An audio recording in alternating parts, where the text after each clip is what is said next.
Realme C30 എന്ന പുതിയൊരു smart phone ഇപ്പം ഇന്ത്യൻ മാർക്കറ്റിൽ ലോഞ്ച് ചെയ്തിട്ടുണ്ട്. 7500 രൂപ പ്രൈസ് റേഞ്ചിലാണ് ഈ ഒരു സ്മാർട്ട് ഫോൺ വരുന്നത്. ഈ ഒരു വീഡിയോയിൽ നമ്മൾ നോക്കാൻ പോകുന്നത് Realme C30 എന്ന ഫോണിൻ്റെ ഒരു സ്പെസിഫിക്കേഷൻ അനാലിസിസ് ആണ്. ആദ്യം നമ്മൾ ഡിസ്പ്ലേ ആയിരുന്നു നോക്കുകയാണെങ്കിൽ Realme C30യിൽ 6.5 ഇഞ്ചിൻ്റെ HD+ ഡിസ്പ്ലേ കൊടുത്തിട്ടുണ്ട്. ശ്രദ്ധിക്കേണ്ട കാര്യം HD റെസൊല്യൂഷനാണ് ഈ ഫോണിൽ വരുന്നത്. പക്ഷേ ഈ ഒരു പ്രൈസ് റേഞ്ചിൽ അതൊരിക്കലും ഒരു കംപ്ലയിൻ്റ് ആയിട്ട് പറയാൻ പറ്റില്ല. കാരണം 7500 രൂപ പ്രൈസ് റേഞ്ചിലൊക്കെ എല്ലാ ഫോണുകളിലും നമുക്ക് HD റെസൊല്യൂഷൻ തന്നെയാണ് കിട്ടുന്നത്. LCD പാനലാണ് ഇതിൽ ഉപയോഗിച്ചിരിക്കുന്നത്. പിന്നെ ഫോണിൻ്റെ ഫ്രണ്ടിൽ വാട്ടർ ഡ്രോപ്പ് നോച്ച് ഡിസൈനുള്ള നോച്ച് കൊടുത്തിട്ടുണ്ട്. ഈ ഒരു പ്രൈസ് റേഞ്ചിൽ പഞ്ചോൾ ഡിസ്പ്ലേ ഇല്ലാത്തതും ഒരിക്കലും ഒരു കംപ്ലയിൻ്റ് ആയിട്ട് പറയാൻ പറ്റില്ല. കാരണം ഈ ഒരു പ്രൈസ് റേഞ്ചിൽ മിക്ക ഫോണുകളിലും വാട്ടർ ഡ്രോപ്പ് നോച്ച് ഡിസൈൻ തന്നെയാണ് വരുന്നത്. അതുപോലെ തന്നെ ഇതിൽ കൂടിയ റിഫ്രഷ് റേറ്റ് സപ്പോർട്ട് ചെയ്യുന്നില്ല. 60 ഹെർട്സിൻ്റെ റിഫ്രഷ് റേറ്റ് വേണ്ടിയിട്ടാണ് ഈ ഒരു സ്മാർട്ട് ഫോൺ വരുന്നത്. അതും ഈ ഒരു പ്രൈസ് റേഞ്ചിൽ നെഗറ്റീവായിട്ട് പറയാൻ പറ്റില്ല. കാരണം ഈ ഒരു പ്രൈസ് റേഞ്ചിൽ ഒരു ഫോണിനോട് നമുക്ക് കൂടിയ റിഫ്രഷ് റേറ്റ് എന്നുള്ള ഫീച്ചർ കിട്ടുന്നില്ല. പിന്നെ ഈ ഫോണിൽ 120 ഹെർട്സിൻ്റെ ടച്ച് സാമ്പിളിംഗ് റേറ്റ് വരുന്നുണ്ട്. 20:9 എന്നുള്ള ആസ്പെക്ട് റേഷ്യോയിലാണ് ഈ ഒരു സ്മാർട്ട് ഫോൺ വരുന്നത്. ഏകദേശം 88.7% സ്ക്രീൻ ടു ബോഡി റേഷ്യോ ആണ് ഈ ഫോണിൽ വരുന്നത്. അപ്പോൾ ഡിസ്പ്ലേ ഫീച്ചേഴ്സ് നമ്മൾ മൊത്തത്തിൽ നോക്കുകയാണെന്നുണ്ടെങ്കിൽ ഈ ഒരു പ്രൈസ് റേഞ്ചിൽ തരക്കേടില്ലാത്ത ഡിസ്പ്ലേ ഫീച്ചേഴ്സ് ഈ ഫോണിൽ കൊടുത്തിട്ടുണ്ട്. അങ്ങനെ എടുത്തു വരേണ്ട ഫീച്ചേഴ്സ് എന്താണെന്ന് വെച്ചാൽ എടുത്തു വരേണ്ട അങ്ങനത്തെ ഫീച്ചേഴ്സ് ഒന്നുമില്ല എന്ന് വിചാരിച്ചിട്ട് മോശമല്ല. സാധാരണ ഈ ഒരു പ്രൈസ് റേഞ്ചിൽ എല്ലാ ഫോണുകളിലും കാണുന്നത് പോലത്തെ ഡിസ്പ്ലേ ഫീച്ചേഴ്സ് തന്നെയാണ് ഈ ഒരു ഫോണിലും വരുന്നത്. പിന്നെ ഈ ഫോണിൽ ഫിംഗർ പ്രിൻറ്റ് സെൻസർ വരുന്നില്ല. ഈ ഒരു പ്രൈസ് റേഞ്ചിലൊക്കെ ഫിംഗർ പ്രിൻറ്റ് സെൻസർ കൊടുത്തിരുന്നെങ്കിൽ കുറച്ചും കൂടി നന്നായേനെ എന്ന് വിചാരിച്ചിട്ട് അത് എടുത്തു പറയേണ്ട ഒരു നെഗറ്റീവായിട്ട് 7500 രൂപ പ്രൈസ് റേഞ്ചിൽ പറയാൻ പറ്റില്ല. എന്നാലും ഫിംഗർ പ്രിൻറ്റ് സെൻസർ ഉണ്ടായിരുന്നെങ്കിൽ അതൊരു അഡ്വാൻറ്റേജ് ആയേനെ. പിന്നെ ഫോണിൻ്റെ വെയിറ്റ് വരുന്നത് ഏകദേശം 182 ഗ്രാമാണ്.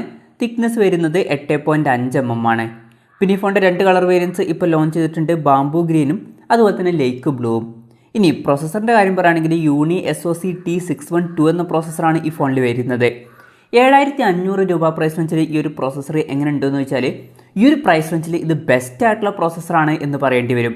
അപ്പം ഈ ഒരു പ്രൈസ് റേഞ്ചിൽ മികച്ചൊരു പ്രോസസ്സറൊക്കെ ഈ ഫോണിൽ കൊടുത്തിട്ടുണ്ട്. അതുമാത്രമല്ല ഈ ഫോണിൽ UFS 2.2 സ്റ്റോറേജ് ടൈപ്പും കൊടുത്തിട്ടുണ്ട്. ഈ ഒരു പ്രൈസ് റേഞ്ചിലൊക്കെ നമുക്ക് മിക്ക ഫോണുകളിലും eMMC 5.1 സ്റ്റോറേജ് ടൈപ്പാണ് കിട്ടുന്നത്. എന്നാൽ ഈ ഒരു ഫോണിൽ കുറച്ചും കൂടി ബെറ്റർ ആയിട്ടുള്ള UFS 2.2 സ്റ്റോറേജ് ടൈപ്പ് കൊടുത്തിട്ടുണ്ട്. അപ്പോൾ ആപ്പ് ഓപ്പണിംഗ് സ്പീഡും അതുപോലെ തന്നെ റീഡ് ആൻഡ് റൈറ്റ് സ്പീഡൊക്കെ കുറച്ചും കൂടി ബെറ്റർ ആവാൻ ചാൻസ് ഉണ്ട്. ഈ ഒരു പ്രൈസ് റേഞ്ചിൽ ഈ ഒരു പ്രോസസ്സറും അതുപോലെ തന്നെ UFS 2.2 സ്റ്റോറേജ് ടൈപ്പും എടുത്തു പറയേണ്ട കാര്യങ്ങൾ തന്നെയാണ്. പിന്നെ ഇതിൽ LPDDR4Xൻ്റെ റാമാണ് ഉപയോഗിച്ചിരിക്കുന്നത്. ഈ ഫോണിൽ 5G സപ്പോർട്ട് ചെയ്യുന്നില്ല, മാക്സിമം 4G സപ്പോർട്ടാണ് വരുന്നത്. ഈ ഫോണിൻ്റെ 2 വെർഷൻസ് ഇപ്പോൾ ഇന്ത്യയിൽ ലോഞ്ച് ചെയ്തിട്ടുണ്ട്. ബേസ് വേരിയൻറ്റിൽ 2GB റാമും 32GB ഇൻറ്റേർണലുമാണ് വരുന്നത്. അതുപോലെ തന്നെ 3GB റാമും 32GB ഇൻറ്റേർണലുമായിട്ട് വരുന്ന ഒരു വെർഷനും വരുന്നുണ്ട്.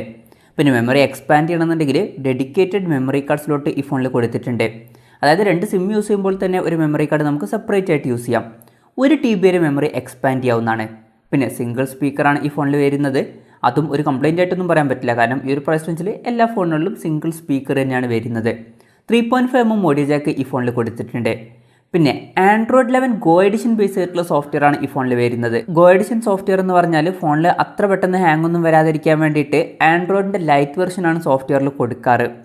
Android Go എഡിഷൻ ബേസ് ചെയ്തിട്ടുള്ള Realme സോഫ്റ്റ്വെയർ ആണ് ഈ ഫോണിൽ വരുന്നത്. എൻ്റെ ഒരു അഭിപ്രായത്തിൽ ഈ ഒരു പ്രോസസ്സറൊക്കെ വെച്ചിട്ട് വരുന്നൊരു ഫോണിൽ ആൻഡ്രോയിഡിൻ്റെ നോർമൽ വെർഷൻ തന്നെ കൊടുക്കായിരുന്നു. എന്തായാലും ഇതിൽ Android 11 ബേസ് ചെയ്തിട്ടുള്ള Go എഡിഷൻ സോഫ്റ്റ്വെയറേ വരുന്നുള്ളൂ. പിന്നെ ക്യാമറയുടെ കാര്യം പറയുകയാണെങ്കിൽ ഫോണിൻ്റെ പിന്നിൽ സിംഗിൾ ക്യാമറയാണ് കൊടുത്തിരിക്കുന്നത്. ഫോണിൻ്റെ പിന്നിൽ 8 മെഗാപിക്സലിൻ്റെ f2.0 അപ്പേഴ്സിൽ വരുന്ന സെൻസറാണ് കൊടുത്തിരിക്കുന്നത്. പിന്നെ ഫ്രണ്ടിൽ 5 മെഗാപിക്സലിൻ്റെ f2.2 അപ്പേഴ്സിൽ വരുന്ന സെൽഫി ക്യാമറയും കൊടുത്തിട്ടുണ്ട്. ഈ ഫോണിൽ 5000 mAhൻ്റെ ബാറ്ററി കൊടുത്തിട്ടുണ്ട്. പിന്നെ ഫാസ്റ്റ് ചാർജിങ് സപ്പോർട്ട് ചെയ്യുന്നില്ല. 10 വാട്ടിൻ്റെ ചാർജിങ് സ്പീഡാണ് ഈ സ്മാർട്ട് ഫോണിൽ വരുന്നത്. ഫാസ്റ്റ് ചാർജിങ് സപ്പോർട്ട് ചെയ്യാത്തത് ഈ ഒരു പ്രൈസ് റേഞ്ചിൽ ഒരിക്കലും ഒരു കംപ്ലയിൻ്റ് ആയിട്ട് പറയാൻ പറ്റില്ല. കാരണം ഈ ഒരു പ്രൈസ് റേഞ്ചിൽ ഒരു ഫോണിനുള്ളിൽ നമുക്ക് ഫാസ്റ്റ് ചാർജിങ് സപ്പോർട്ടൊന്നും കിട്ടുന്നില്ല. പിന്നെ മൈക്രോ USB ചാർജിങ് പോർട്ടാണ് ഈ ഫോണിൽ ഉപയോഗിച്ചിരിക്കുന്നത്. വിലയുടെ കാര്യം പറയുകയാണെങ്കിൽ ഈ ഫോണിൻ്റെ 2GB റാം വെർഷൻ്റെ വില വരുന്നത് 7499 രൂപയാണ്. അതുപോലെ തന്നെ 3GB റാം വെർഷൻ്റെ വില വരുന്നത് 8299 രൂപയാണ്. ജൂൺ 27 മുതലാണ് ഈ ഫോണിൻ്റെ സെയിൽ സ്റ്റാർട്ട് ചെയ്യുന്നത്. ഫ്ലിപ്കാർട്ട് വഴിയും അതുപോലെ തന്നെ realme.com വഴിയുമാണ് ഈ ഫോണിൻ്റെ സെയിൽ നടക്കുന്നത്. എന്തായാലും ഓവറോൾ നോക്കുകയാണെന്നുണ്ടെങ്കിൽ 7500 രൂപ പ്രൈസ് റേഞ്ചിൽ അത്യാവശ്യം തരക്കേടില്ലാത്ത നല്ല ഫീച്ചേഴ്സൊക്കെ Realme C30 എന്ന ഫോണിൽ കൊടുത്തിട്ടുണ്ട്. ഈ ഒരു പ്രൈസ് റേഞ്ചിൽ അത്യാവശ്യം നല്ലൊരു പ്രോസസ്സർ ഈ ഫോണിൽ കൊടുത്തിട്ടുണ്ട്.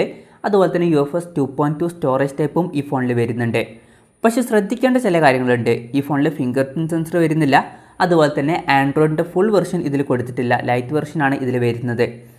ഈ രണ്ട് ഫീച്ചേഴ്സ് നിങ്ങൾക്ക് അത്ര ഇമ്പോർട്ടൻ്റ് അല്ല എന്നുണ്ടെങ്കിൽ തീർച്ചയായിട്ടും ഈ ഒരു പ്രൈസ് റേഞ്ചിൽ Realme C30 എന്ന ഫോൺ കൺസിഡർ ചെയ്യാവുന്നതാണ്. അതല്ല ഈ ഫീച്ചേഴ്സ് നിങ്ങൾക്ക് ഇമ്പോർട്ടൻ്റ് ആണെന്നുണ്ടെങ്കിൽ ഇപ്പം ഈ ഒരു പ്രൈസ് റേഞ്ചിലൊക്കെ ചില ഫോണുകളിൽ നമുക്ക് ഫിംഗർ പ്രിൻറ്റ് സെൻസറും കിട്ടുന്നുണ്ട്, അതുപോലെ തന്നെ ആൻഡ്രോയിഡിൻ്റെ ഫുൾ വെർഷനും കിട്ടുന്നുണ്ട്.